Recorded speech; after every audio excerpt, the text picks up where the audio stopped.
or arteriovenous malformation is a tangled section. It's a tangled section of blood vessels in the brain. Okay? So these tangles make it the risk higher for the brain to bleed or hemorrhage. Now, hemorrhaging can cause stroke with possible paralysis or death. Now, there's a scale. It goes from 1 to 5. It's called the Spetzler-Martin grade.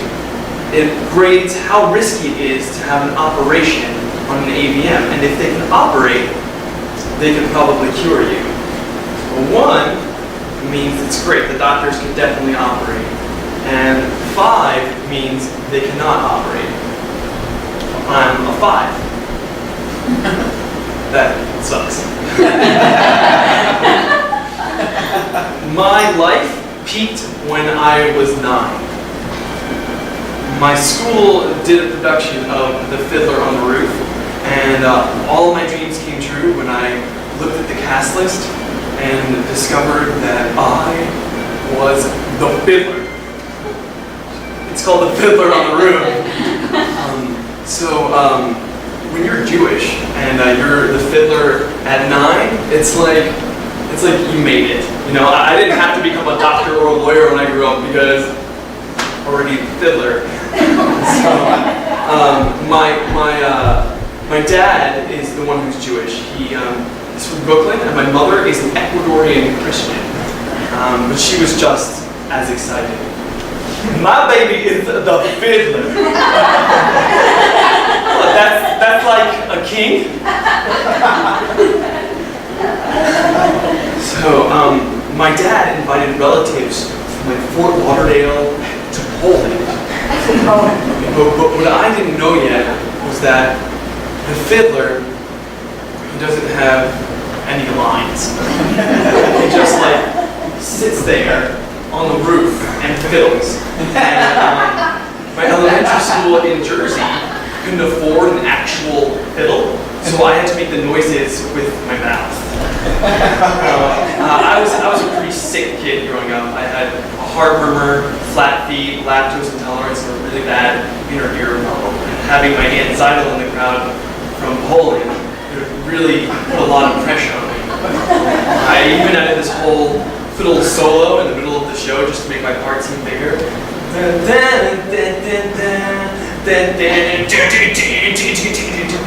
anyway, in the middle of my jam, I could hear Aunt Zeidel say, "What is he having a fakakta seizure up there?"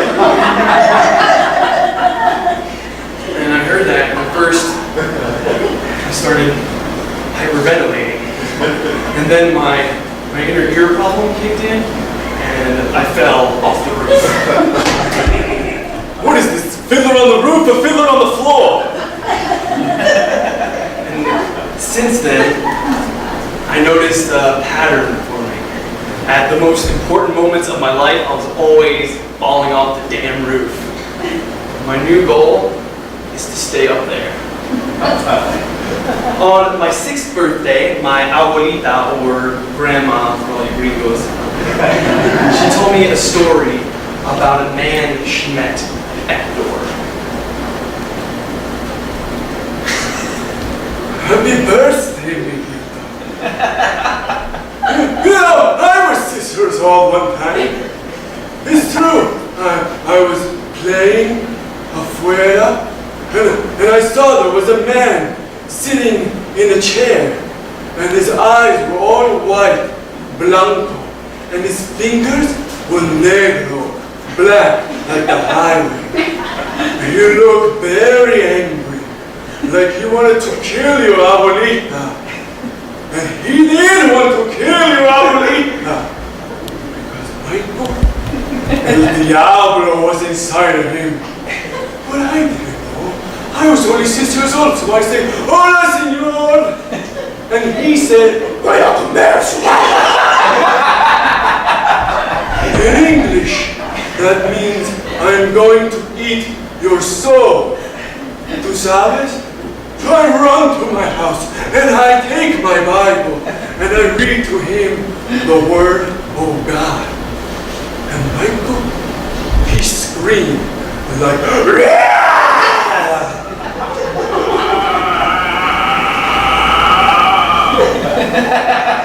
and you run away. That is why you have to pray before you sleep. Because if you don't, that is when the devil comes and he will kill you. Happy birthday, Mika.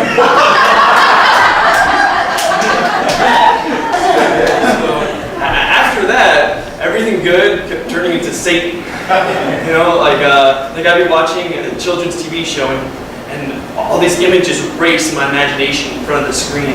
And then I would run up to my mom and be like, Mom, Big Bird was teaching me that the letter A was A-OK, and then Snuffleupagus blew fire out of his snout, and everyone was screaming, and Super Grover, he tried to put out the fire, but he's gone now. And then Big Bird turned bad, and he said, Moya comer su alma. Big Bird wants to eat your soul. Why? And my mom, who should have known better, was tormented by the same stories when she was a kid. With the same crazy stories by the same crazy lady who probably had a crazy lady of her own growing up. You know, telling her older versions of the way of comer su alma guy.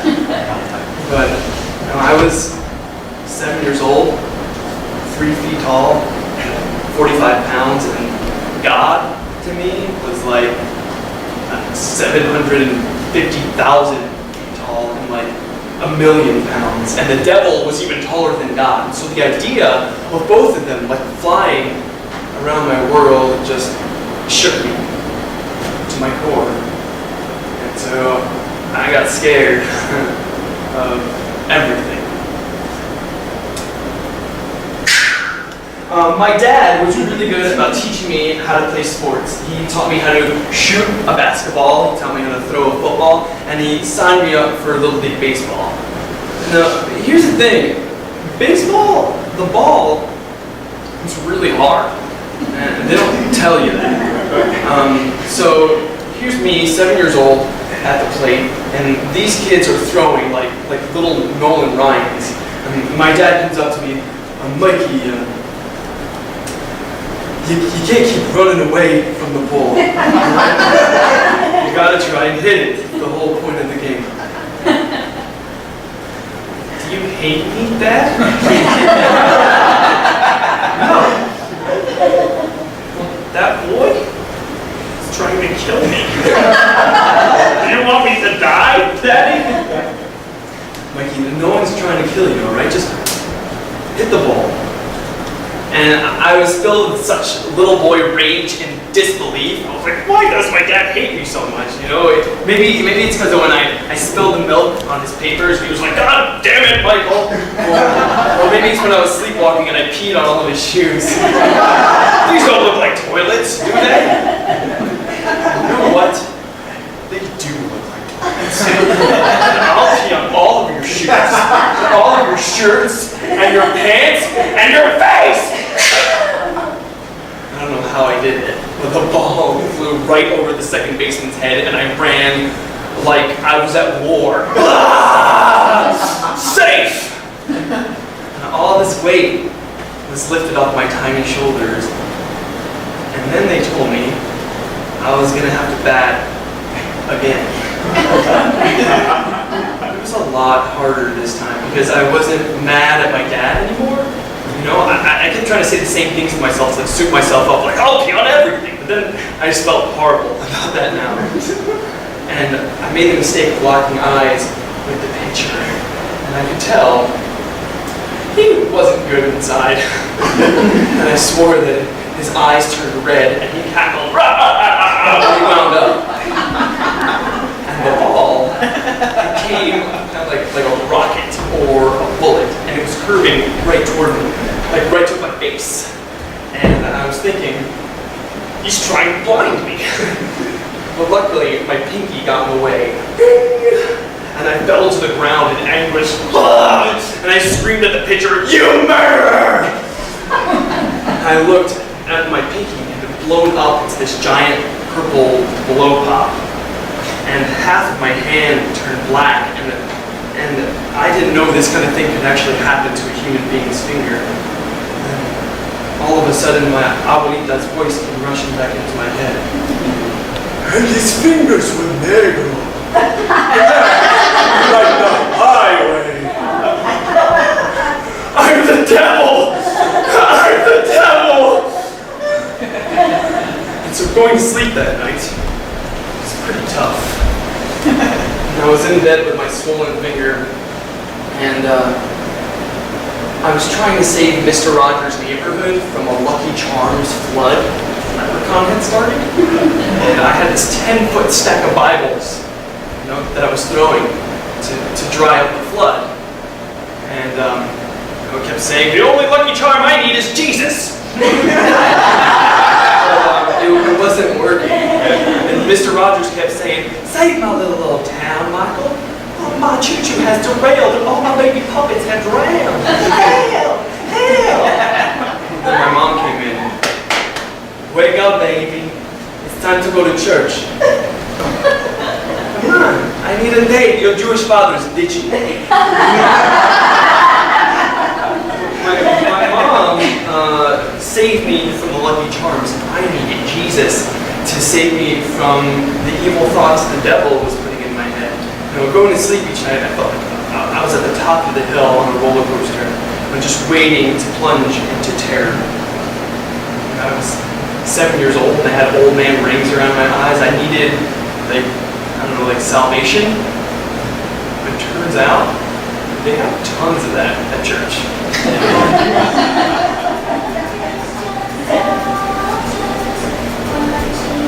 I just want to thank you all for being here today.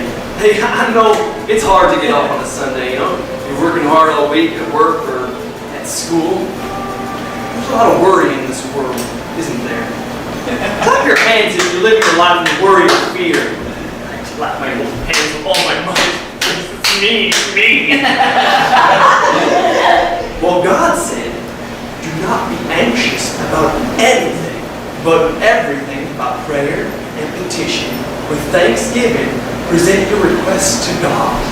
And the peace of God, which transcends all understanding, will guard your hearts and your minds in Christ Jesus." What God's trying to tell us here is everything's going to be okay. You got to remember, your life's like a car. Okay, now what kind of car it is depends on your personality. I know, for instance, that I'm driving a Lamborghini. Pinto.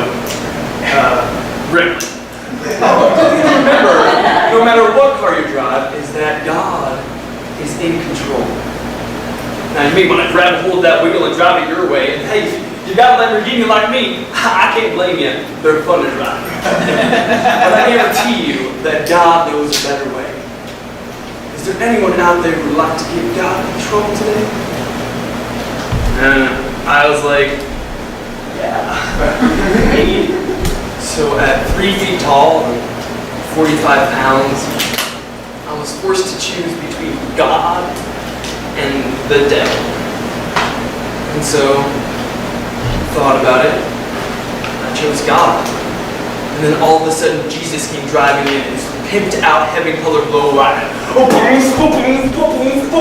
What up, my child? Woo! Ready to be my homeboy forever? Forever, ever? Forever, ever? Come on, get in! And we drove off into the sunset. Now, my mom has a lot of family in Florida. So Disney World was always a really good option for vacation. And my mom planned the entire trip. Every last detail. And my dad, he worked a lot. He spends a lot of time with us, but his mind was always absorbed in these like cycles, I guess you could call them. Someone would say something off-putting at work, and he would go over it in his head over and over again, just beating himself up. But no one could tell that was what was going on. I just saw my mom planning every last detail. It seems like this. Come on, guys. You want to go have breakfast with Mickey? Mikey, stop touching yourself there. Okay, come on, Adam. We're going to be late. Just give me 1 second!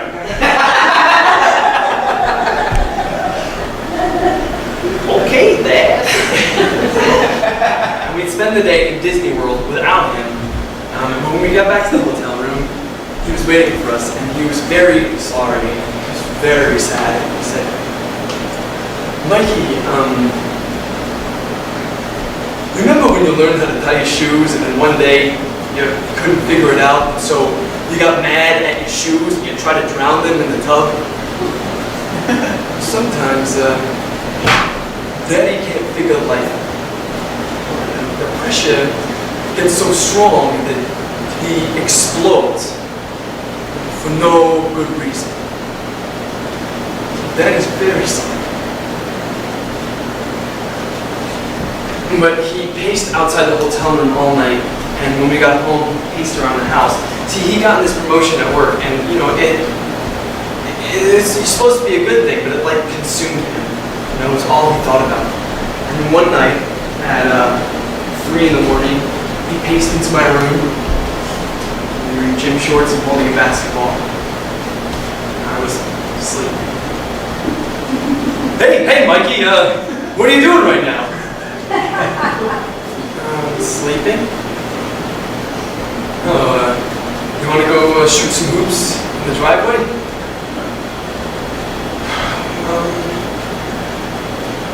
I'm kind of tired now, Dad. Okay, we'll do it tomorrow then, alright? Good night, Mike. But after that, my dad played basketball at night every day. And after a while, I couldn't go to sleep without the sound of my dad shooting hoops in the driveway. And some people have night lights, but I didn't. So my middle school health teacher, Mr. Jones, looked like a 70s porn star. So today, we're here to talk about the changes of the human body, okay? Alright. I know you've all seen an adult entertainment magazine or two. Yeah, like the one with your wife?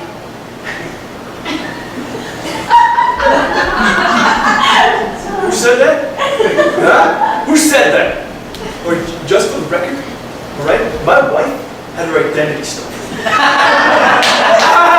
It's not funny, it's epidemic. Now, hey, do you know why you get an erection? It's because when you think about a sexy lady, blood rushes to your penis. That's right, a river of blood. Do you know what genital herpes is, Michael? Yeah, is it like a bird or something? No, it's not like a bird. And if you don't listen to me now, you'll sit in a gas station toilet seat one day, and before you know it, you'll have permanent red boiling sores all over your ding-dong. Permanent! Forever.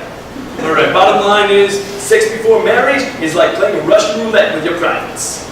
Alright, today's dodgeball day, so no slick visits to the nurse's office, alright, Louis? Alright, good talk.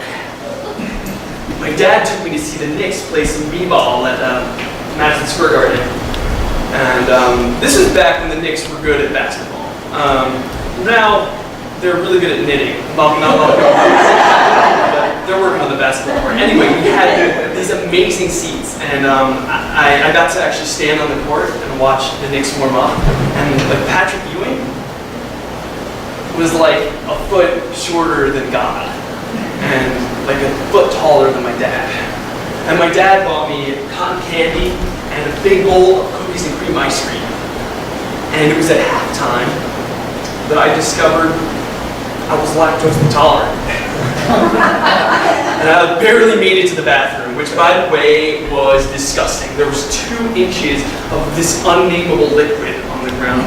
The toilets looked like Jackson Pollock had painted a masterpiece in yellow and brown.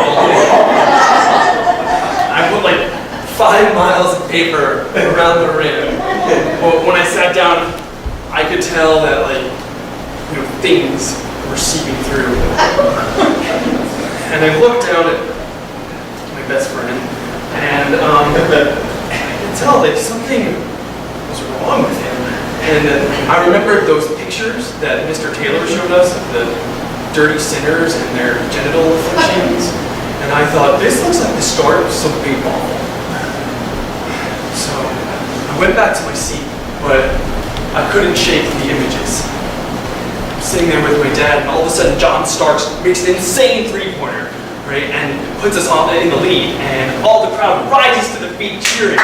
And I rise to my feet, and I take my pants down, and I look at my dad and say, "What's wrong with me, Dad?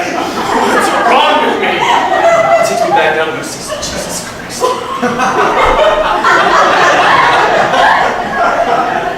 Need the Guardian to see that? What's the matter? I think the Knicks gave me her. Also, I'm turning into a werewolf. Turns out, everything was okay.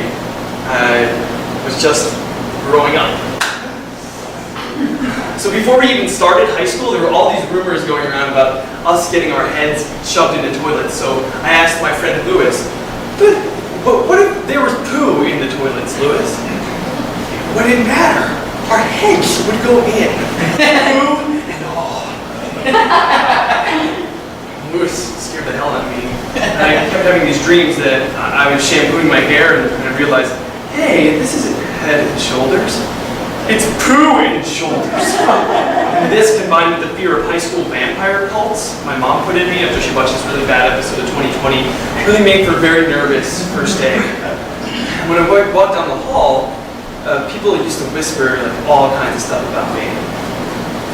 Oh my God, my 7-year-old brother kicked that kid's ass. And he has lupus. Hey! Quit blowing your dad! Okay.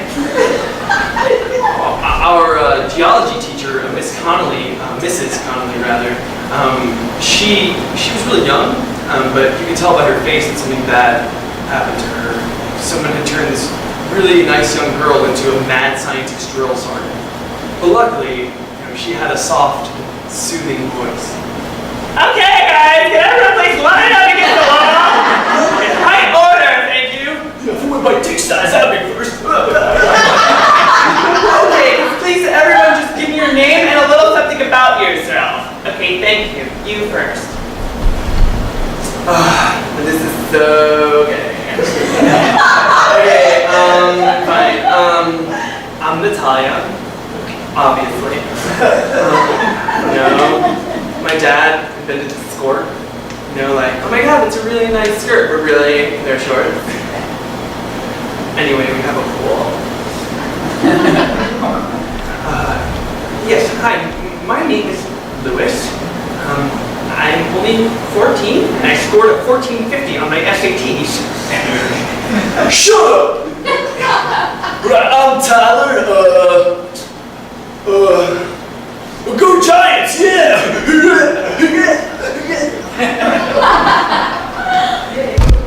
I'm Anna. I like Jack Kerouac books. Go Jack Kerouac! I'm sorry. My name's Johnny, but you can call me Whisper. That's okay, Johnny. I prefer Johnny. No whispers in this classroom. I'm Michael, and I don't know how this got started, but I do not blow my dad. Also, I'm a Cancer, and I enjoy water polo and long walks on the beach. And I love you, Miss Connolly. That's very funny, Michael. Why don't you tell that joke to my husband? Get out of my classroom! Go to Dr. Henderson's office. Maybe he knows what to do with you. And as I was walking out, I was thinking, my mom is gonna stab me. And then I see Johnny or Whisper or whatever pull a metal rod out of the lab table and throw it against the wall. And you can join him, Mr. Secrets or whatever. Just get out! Dude, thank God. That woman's voice was giving me a nosebleed. So I have an idea. Let's not go to Dr. Douchebag's office. And I was pretty crappy at making friends. You know, I guess the whole, hi, my name's Michael, and this is my invisible friend, Jesus Christ. You know, but Johnny was talking to me, and he wanted us to go wait for these girls behind the school. And I wasn't sure, so I asked Jesus, should we go to the woods with them? Nah, let's go home and cuddle again, yo! But we always do that. Oh, can I help it if I only feel safe in your arms? Damn! Then I got angry at Jesus, and I said, go cuddle with yourself! Jesus looked at me stunned, and a tiny Jesus tear fell from Jesus' eye, and he walked away. And so I turned back at Johnny and said, okay. So the thing you need to know about Johnny is that he was like a freak show, physically. You know, he wore this humongous pair of Jenko jeans that was like 10 sizes too big for him, and his hair was half bleach blonde, like almost white, and the other half was like this pinkish reddish color, and it was twirled out to these little caterpillar thingies. And he wore this really long belt, and he whipped girls in the butt with it, and instead of telling on him, they laughed. And so I said, you look weird. At least everyone doesn't think I blow my dad. Touché. It looks like someone peed in your hair and then halfway through started peeing blood. Thank you. You're welcome. So how do you know these ladies anyway? I don't really, but let's try to make out with them though. Deal? Yeah, deal. And then let's start a royal kingdom of the woods, and then we can make crowns out of branches and leaves. Okay, this is my biggest flaw right here. As soon as I make a friend, I just start spewing out whatever pops into my head. Dude, that idea is awesome.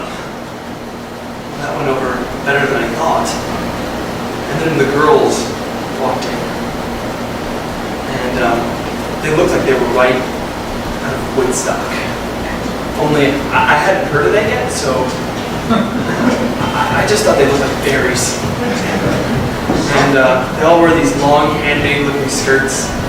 Their hair was really long, and they all smelled like patchouli. And then one of the fairy girls looked like a pulled out, looked like a kind of a fairy pipe, and packed with some kind of magic plant. And Pastor Nick talked to us all about this in youth group. I knew I should have ran out of there, but I didn't. To be honest, these girls kind of look more heavenly than anything I ever read about in church. And so one of them asked me, will you smoke this pipe with us? And I was like, no way. And they thought that was very cute, and so they held me down and proceeded to blow all their smoke in my face. And I was like, ah! And then I felt amazing. And then I saw Anna, and I said, hey, Jack! Jack, it's me, Michael! Why are you calling me that? Well, because that's her name, right? Just Jack Kerouac?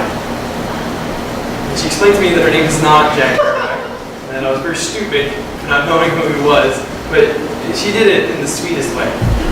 And then all the pixies flew away, and it was just Johnny, Anna, and me. And then we started talking about swords until I thought there might be a ninja in the trees. And then we stopped talking about swords because I started crying.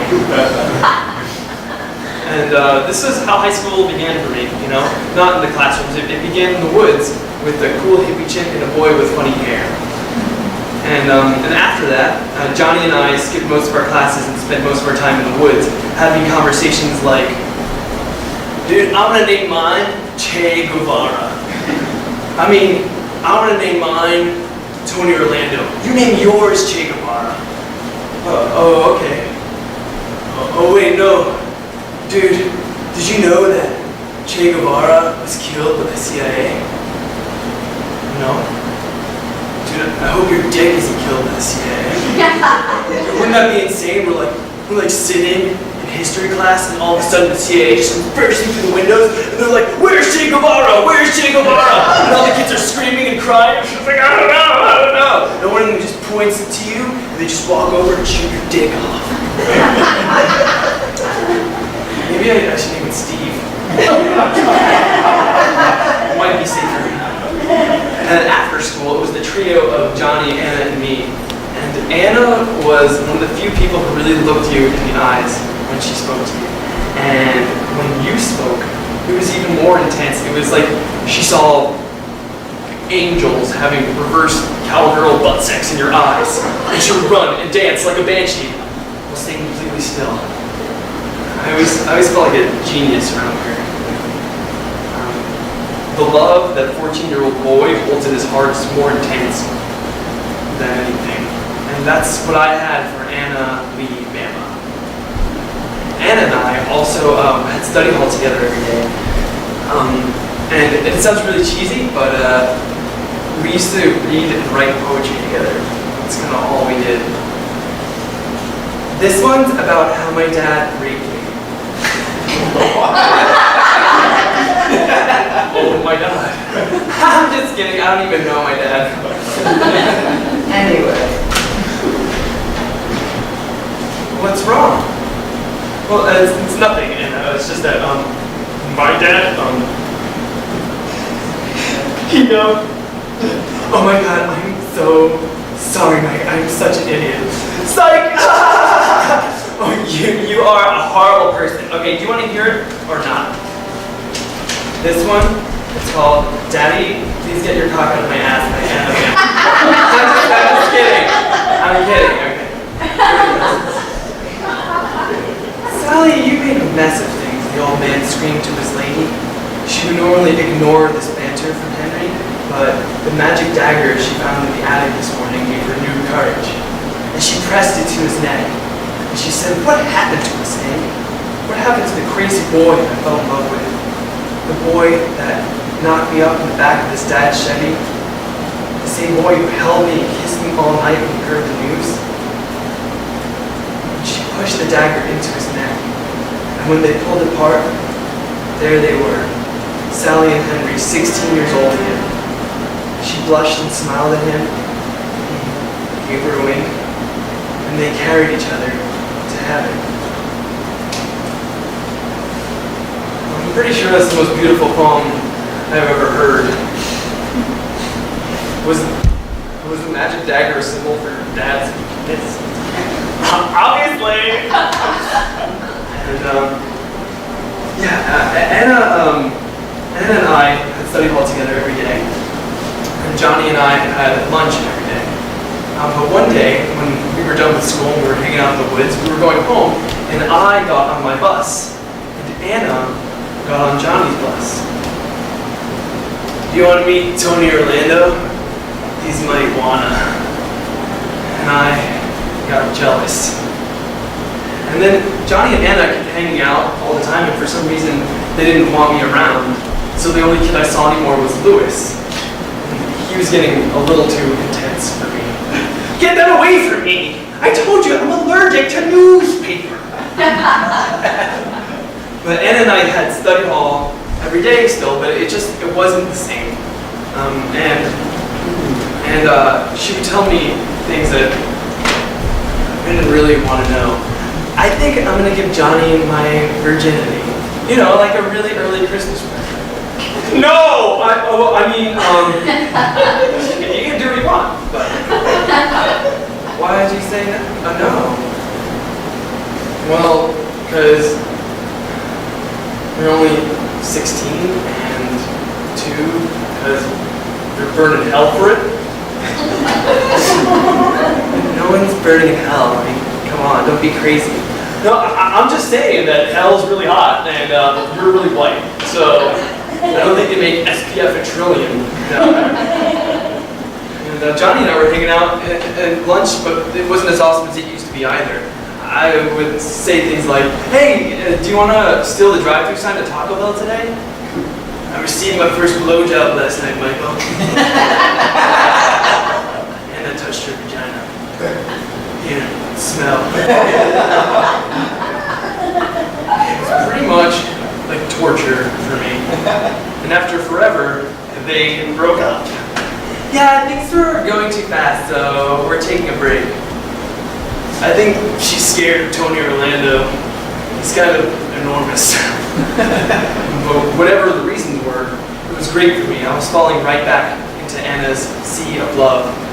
One day, I told her, I want to be the guy who finds out that unicorns are real, and that they eat cancer. Yeah, and then we open up like unicorn hospitals all over the world, and while people are getting cured, it's like free unicorn rides right after. Unicorn hospitals? Anna was like the best person ever. I thought Mother Teresa had nothing on her. And Johnny and I were closer than ever. He even let me in on a new secret one day in the woods. Mike, this is my good friend Kimmy. Hey, Mike. Kimmy, this is my best friend Mike. I know she's about as smart as a bag of hammers, but she's really hot. So, but hey, don't tell Anna about this, because it's too soon. It would hurt her feelings. Okay. Okay. And then one night, God came to me in a dream. Well, at least I think it was God. He came in the form of Louis Armstrong. But when he played, fire shot out of his trumpet, so that's how I knew it was God. And he sung something very important to me. He said, "Hey, my baby, what are you waiting for?" I was like, "What do you mean, God?" He said, "Isn't Anna the love of your life? Do you not want to make her your wife?" Well, I don't know if she likes me like that, God. And do you think she does? God? God? Louis? Oh, don't be a pussy. Don't be a pussy. Just tell her how you feel, you fool. I thought, yeah. No, Louis Armstrong was right. So, I made a plan. I took my guitar to school one day, and I stormed into the library like Don Juan or like Zorro. I don't know, like me. And I said, "Excuse me, can I have everyone's attention, please?" "Hi, Anna. I'm sorry, I don't mean to. Louis Armstrong told me to stop being a pussy, so I'm just trying it out right now. So, anyway, I have a song for you. Here it goes. Dear Anna, it's been so hard to tell you this, but when you were dating John, there were things that I had missed, like that one time in the woods when you let me touch your breast. Why can't we do that again? Dear Anna, I can see why you like John.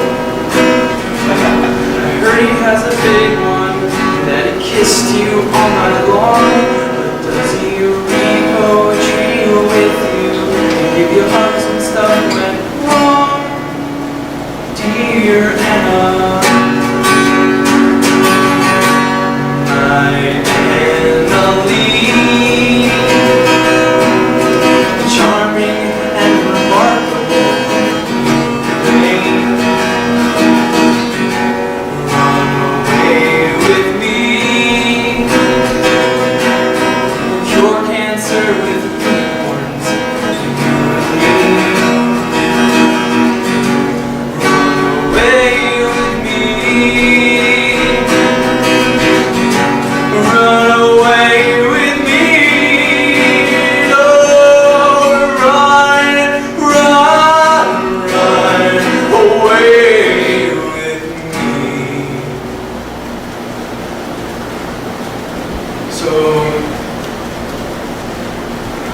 So will you, like, run away with me?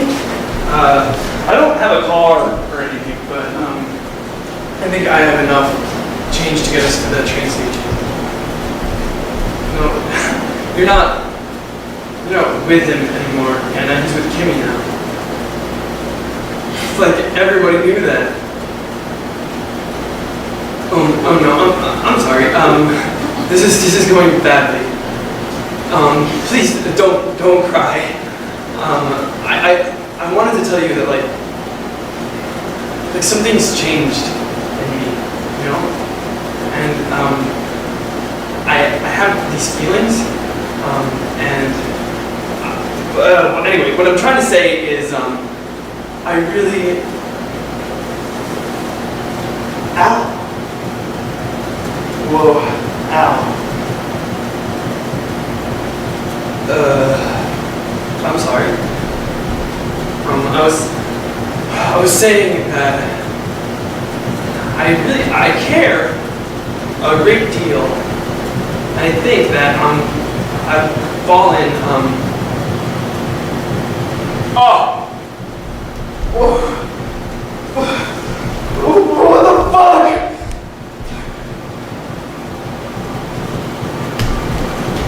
When Michael was raised by Dalmatians in the mountains of Tunisia, he developed an addict's craving for peanut butter. Row! Michael, no more peanut butter! God,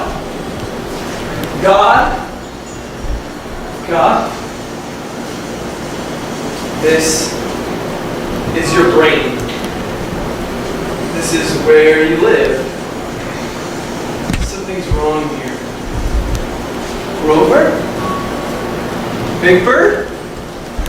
Snuffleupagus? Oh, look at you little heartbreaker. All the girls are gonna go crazy over you, and I mean crazy.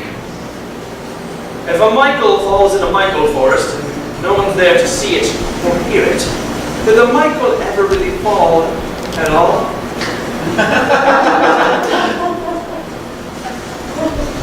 Well? Yeah, I guess I feel pretty bad. Can I ask you a question? Am I an alien? Is that why you're wearing that spacesuit so you don't catch my alien germs? Yeah. No, I could have sworn I was. I mean, I really felt like one.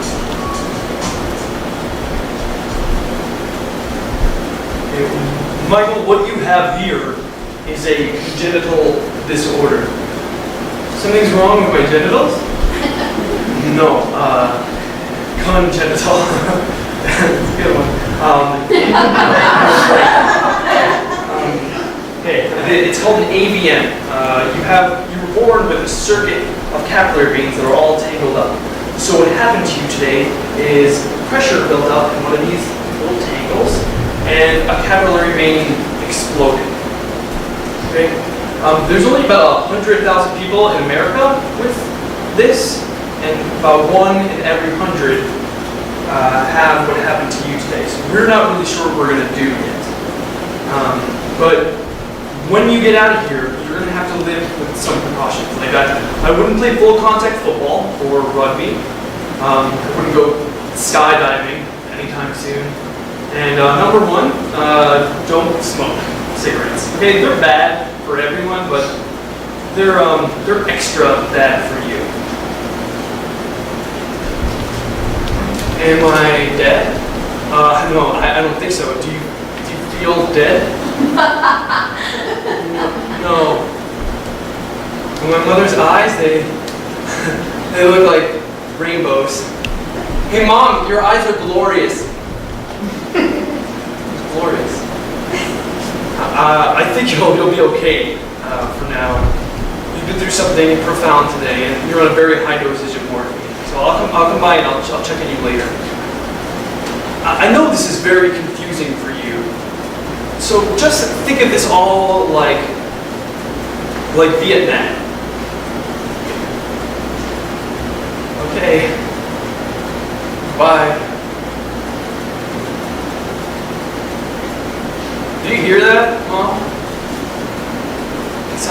inside of a seashell in here. Like hollow. Like there's nobody out there. No one's watching over us, Mom. Do you know what we did? America? Okay, so there's these little kids, right? Timmy and Cindy, like 7 years old.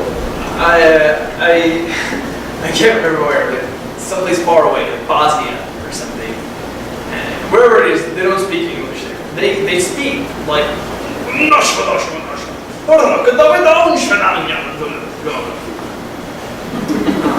anyway, so there's little Timmy and little Cindy. Well, there's like hundreds of them, and they're in school one day, and then you remember little Timmy who used to run like that? He's gone now. And remember little Cindy? She used to have, she used to have like little tea parties. And it's like there never was Cindy now. And I pray to God every night to keep us safe, but it's like he's retarded. He let a missile crash into a school, and he let Vietnam into my head. It's like when I worked at the diner, and I got tired of it, so I just kept spilling everyone's coffee on purpose until they fired me. It's like, who's gonna fire God? Maybe I will. Excuse me, could you step in my office for a second? My mom and dad were soldiers about it all. I mean, they grieved in the appropriate ways. My mom had tears running down her face when she heard the diagnosis, and my dad was at work. He reportedly put his head down on his desk, sobbed, and headed straight for the hospital. But they would need all the strength they could get because I turned into like J-Lo. Excuse me, this is 7-Up? I said Sprite, what are you, deaf? But they got tired of it after a while, so Patty was like their messiah. Patty, she was a pediatric ICU nurse, so she'd seen a whole lot, but she still managed to be the happiest person in that place. She put up with all my antics, even the night when I refused to use my call bell.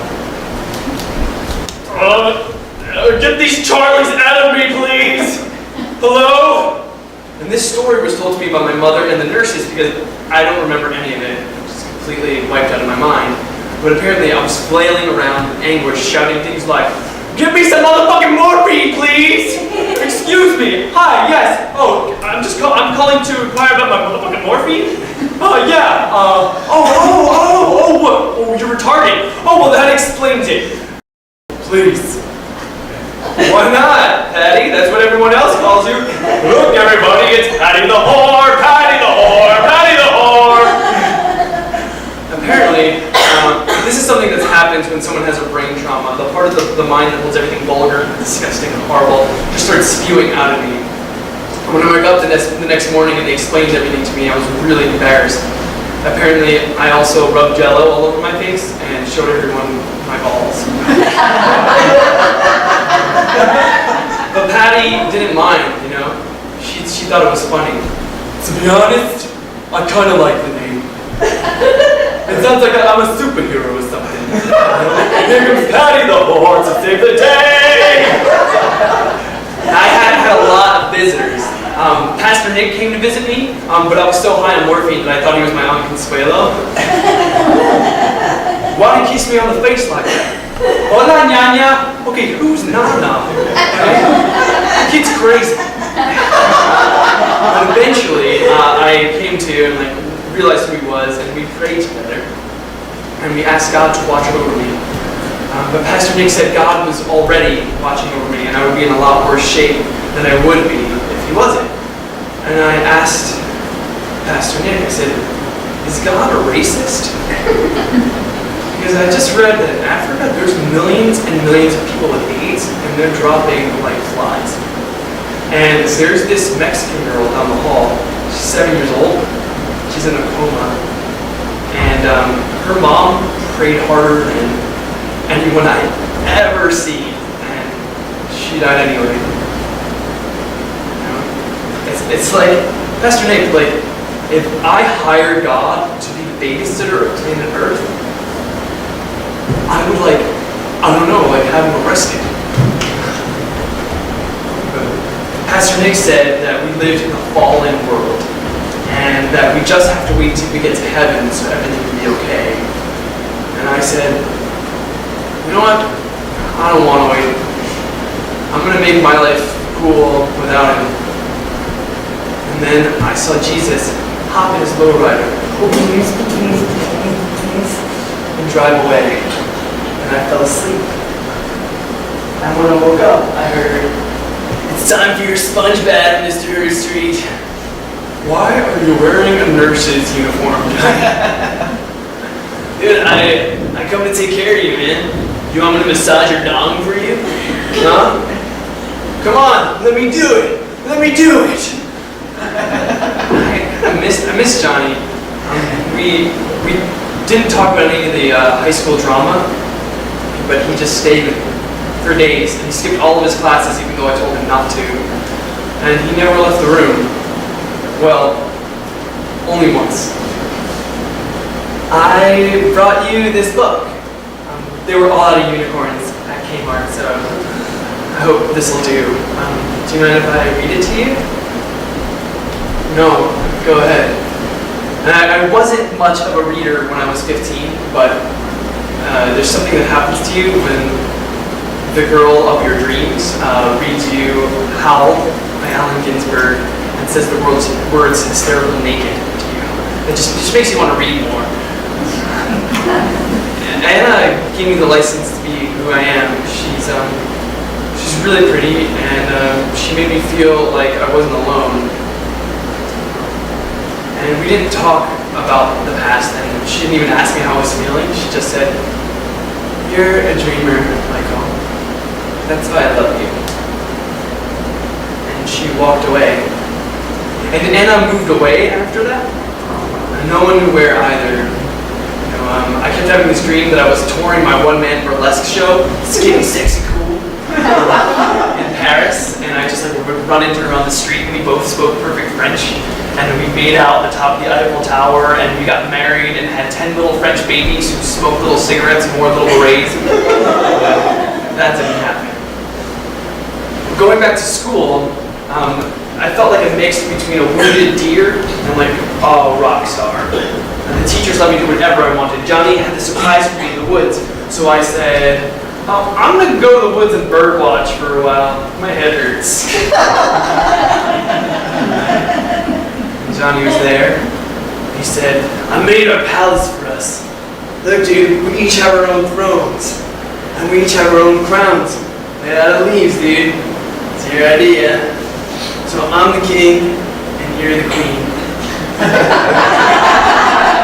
We sat down in our little thrones, and he said, "I love you, man." And on New Year's Eve, 3 weeks after I had my brain hemorrhage, I don't know why, but I bumped a Marlboro Red from Gloria Principano because, I don't know, I guess the worst of the past, I thought, you know. And I didn't feel God, and I wasn't okay with that yet. And so I had a cigarette. In fact, I started smoking.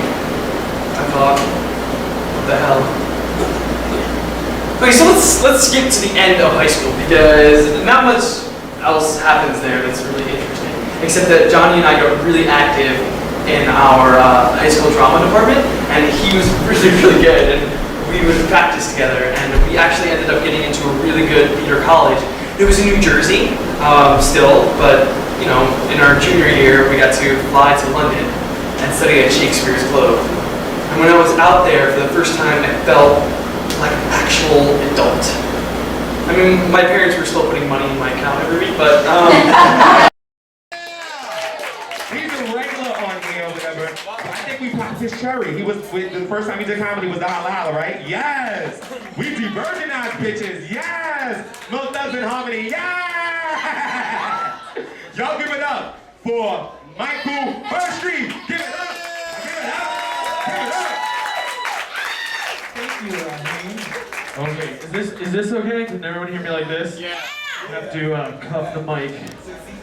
Yeah. Oh god. Oh my god. Did you get you out of This pizza? reminds me of when you popped my cherry. This is a lot like that. This is weird though. I mean, I've never done a stand-up show where I feel like I'm a dictator. Don't cry for me, Argentina. Oh man, so yeah, it's like really sad about the king of pop, you know, Michael Jackson. I mean, let's give a round of applause for Michael Jackson. People are like, you know, really, obsessed with him, you know, and his music and his genius. I knew him as the best babysitter I ever had. He was amazing. You know, every night we'd moonwalk to my bedroom. It was unbelievable. So I'll tell you a little something about me. When I was 15 years old, I had a brain hemorrhage. And I know it sounds very serious, but here comes the funny part. So I had a lot of girls who kind of felt sorry for me. Some of them, you know, it's kind of alright, like, oh, you had a brain hemorrhage? Here's my left boob. So it's kind of nice. But then there's some girls that you just like didn't want. Like I had this one girl. I don't know if I should mention her name or not. But her name was yeah, you know what? Listen. Her name was Gloria Principano.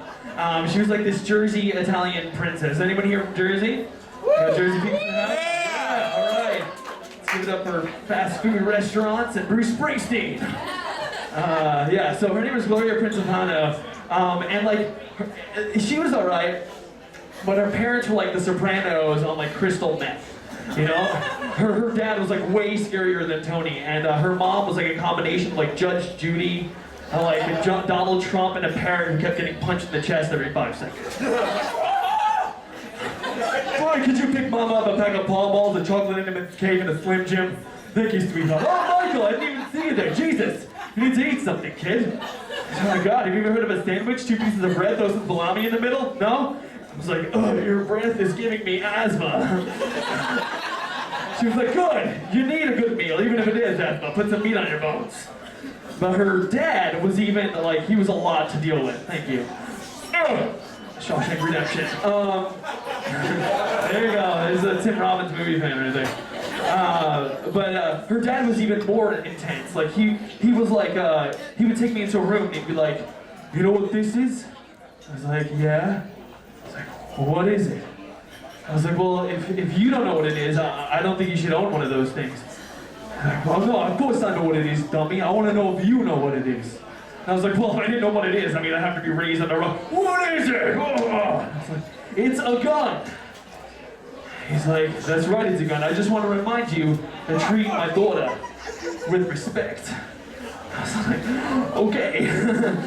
So let this be a reminder for you guys. Watch out for the Italian-American ladies, because you'll end up in a bad episode of The Sopranos. All right, thank you very much, guys. It's my time. Start